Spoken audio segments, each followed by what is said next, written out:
Hey there, it's Nikas. I'm an alcoholic. Hey, I wanted to make a little video. I was actually yesterday I was driving and got this sudden inspiration to make a video. And the topic of the video is basically um, believing your thoughts in early sobriety, which is not unlike believing your thoughts in late sobriety or lots of sobriety. Um, But if you have not gone through step 10, then the book says, sanity has not been returned. So, in the second step, it says, can you believe that a power greater than myself could restore us to sanity? Right. So, this insanity is my thinking. We don't have a drinking problem. We got a thinking problem. So really, everything is up here. This is the thing that's the problem. Nothing out there is the problem. The problem is this thing up here. It's my thinking. It's my insane thinking. What I think, I do. And what I do often gets me in trouble if I'm using my head to navigate with. So, step 2, we come to believe that there's something that can restore us to sanity, right? Sanity I'll have returned. And in step 3, we're willing to give our will and our life, that's our thoughts and our actions, up to the care of God, of our understanding, which in my humble opinion is intuition. So the universe talks to me through intuition. But in step 4, it says, the reason why we do steps 4, 5, 6, 7, 8, and 9, the house cleaning steps, is so that we can face and be rid of the things that are blocking us. Well, what's the things that's blocking us? It's our thoughts. We in step 4 we inventory the common manifestations of self, which is resentment, fear, guilt, shame, and remorse. Where does fear, resentment, and guilt, shame, and remorse live? In my thinking, right? So that's the stuff that I'm going to inventory in step 4, so I can say, aha, look, that's how I am negotiating the world around me, right? Step 5, somebody looks at that and they mirror back to me the things that I missed. Step 6, I become entirely ready to let go of these defects of characters. And 7, I humbly ask the divine creator, whatever that is for you, to remove these things. So really, there's nowhere in there that says you're going to fix yourself.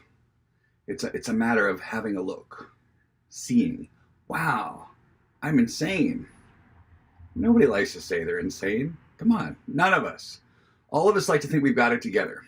However, if you look at our actions through the past, right, it's like, this alcoholic insanity. It's like we do things that, there's that story in there about the guy, the jaywalker, right? I mean, everything the jaywalker does, if you just substitute alcohol for, that's us, or drugs, that's us. We beat the heck out of ourselves, and then we say, oh, it'll be different this time. So there's this insanity that happens. And so why I said believing your thoughts in early sobriety is because a lot of times, you first get sober, you haven't gone through the steps yet, haven't done the work, but suddenly life is feeling much better. Life is feeling great, right? And this feeling of greatness can sometimes be a really cheap substitution for a spiritual awakening. Oftentimes I feel, oh, I've had this great spiritual awakening, I feel great. Okay, well, I can't tell, but what I can tell is what comes out of your mouth. And what comes out of your mouth is still opposition and still some sort of like quarrel with the world around you. She didn't, they did, if only, whatever that story is, right? If you're still in opposition, you're not in cooperation. Spiritual awakening is coming into a state of cooperation with reality. First of the 10th step promises says, and we have ceased fighting anything and anyone, including alcohol. So it's the cessation of fighting. That's when you just get you see the world around you, go, Aha, okay. And I will do this. Aha, okay. That's totally unexpected, and now I will do this, right? So that's being in absolute acceptance. That's being in cooperation with reality. Now, in early sobriety, one removes the drug and the alcohol, and suddenly you just feel great, and it feels like you're on top of your game and everything. But reality is, there's still a you, a very strong you that life is in relationship to. And when we spiritually awaken, that tightly held idea of you, it begins to dissolve to where there is just life. There's just reality, which I'm a part of. But life no longer is in relationship to me and what I want and what I think and you gotta and if only. All that stuff begins to fade away because this tightly held, tightly believed self just begins to crumble in this process. And we step 12 says, having had a spiritual awakening as a result of these steps, we practice these principles in all our, we carry this message and we practice these principles in all of our affairs. Well, it's really easy to practice these principles of kindness, gratitude, honesty, timeliness.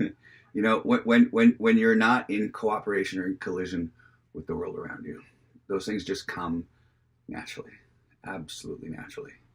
Right? You're not in collision. You're in cooperation with the world. So now, don't get me wrong. You can have long-term sobriety and still have a lot of conflict with the world. And if that's so, then perhaps it's time to go back and revisit and look for where you perhaps maybe you didn't thoroughly follow the path. Because, the promises that are promised after the 9th step, if all those promises aren't coming true for you after you've done the 9th step, then it's probably says that you need to go back and maybe just look a little deeper, try a little harder, just give a little bit more. Because promises are something that they are, if you do this, then you will do that. You will get this. It's like the book is sort of set up like a legal contract. It has causes, conditions, stipulations, promises, right? I promise if you do this, you'll get this. So, rarely have we seen a person fail who has thoroughly followed our path. Those do not recover people who cannot, right? So psychologically impaired, or will not. Unfortunately, I was in the will not category for a very long time. I just didn't want to do everything that was necessary. I just didn't want to do the program as outlined in the book. So I'm making this little video about trusting our thinking in early sobriety because that's what's sort of come up around me as I've bumped into a few people that are trusting their thinking. And I just want to sort of implore you to understand that until you have been through 4, 5, 6, 7, 8, and 9, right, you are still using your thinking that got you into this mess. After you do the house cleaning steps, all the stuff up here gets put to the side. And you have access to this intuition because you don't have all this crap blocking you. But just because we get sober, just because we've removed alcohol, just because we've removed the drugs, doesn't mean this is gone. We might have access to this thing once in a while, when this is not busy, noisy. And you know what? When you start feeling better, this quiets down quite a bit. But it always starts back up. That's the thing. Until you've had a spiritual awakening that's sort of deep and sincere, that thing can just really still get you. And so that's the important part about when it mouths up, when it tells you a story and you believe it, that's when you're in for trouble, or the world around you, if you happen to be interacting with somebody. So really,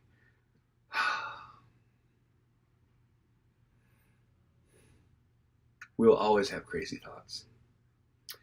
The difference is, once we spiritually awaken, we just don't believe them anymore. I got a crazy thought ahead, and it tells me crazy thoughts, and now I just go, oh, that's such a nice, Sweet little mind. It's so cute. It's like I'm going to visit at the old folks home. It's just what it is. But I don't believe it anymore. Now, back in the day, before I thoroughly completed 4 through 9, I believed it. I believed what my head said. So if you find yourself believing thoughts, which generally look like they shouldn't have, if you did, she shouldn't be like, why do they, if only things were like, then I'd be, all of those sorts of things. If you're not just in absolute cooperation with reality, just this little, yes, okay, just this little humble human being, then you still got a whole bunch of self up there. And like I say, this could happen in early sobriety, and it also could happen, I go to meetings and I hear people with 30 years sobriety, and they're always talking about they're complaining about their problems that they had yesterday and their problems that they're going to have tomorrow, all the while not enjoying the now, the right here, where there actually are no problems. So, it's easy to sort of see when somebody, from over here, it's easy to look over there and see when somebody's just stuck in their head. It's a lot harder to look in the mirror and see it when you're stuck in the head. But that's, hopefully you've got a good sponsor, and hopefully you've got good friends in sobriety that can mirror back to you when you just are misperceiving. When you're just stuck in the misperception of reality, because reality is this, but your thinking thinks that reality should be different. And that, my friend, is the misperception. That misperception is the part that gets us in trouble. That misperception is the thing that creates drama. It's selfish, self-seeking, self-centered, self-delusional, self. That is the root of our troubles. Because I think things should be, I have problems, right? I mean, if you really think about it, the Buddhist definition of suffering is the unwillingness to allow everything to be as it is. If you could just allow everything and everyone to be as they were, you'd have no problem. None. But because obviously that's difficult for people who've not gone through a process to be able to relieve themselves of that, then people suffer. And suffering just means that you're in a state of being that's just uncomfortable. Has anger or resentment or nervousness, something like that. That's a personal sense of suffering. It doesn't have to mean, I cut my foot or I broke my leg. That's suffering too, but that's on a physical form. Mental suffering happens up there. So, in step 2, I've determined that I'm not dealing with reality. Which insane is driving down the street, someone cuts you off and then flips you off. That's the truth.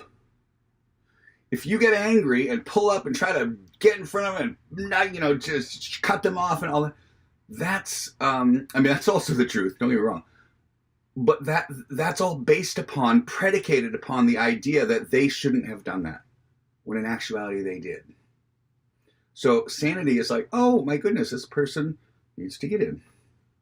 Insane is, you're gonna. That's insanity.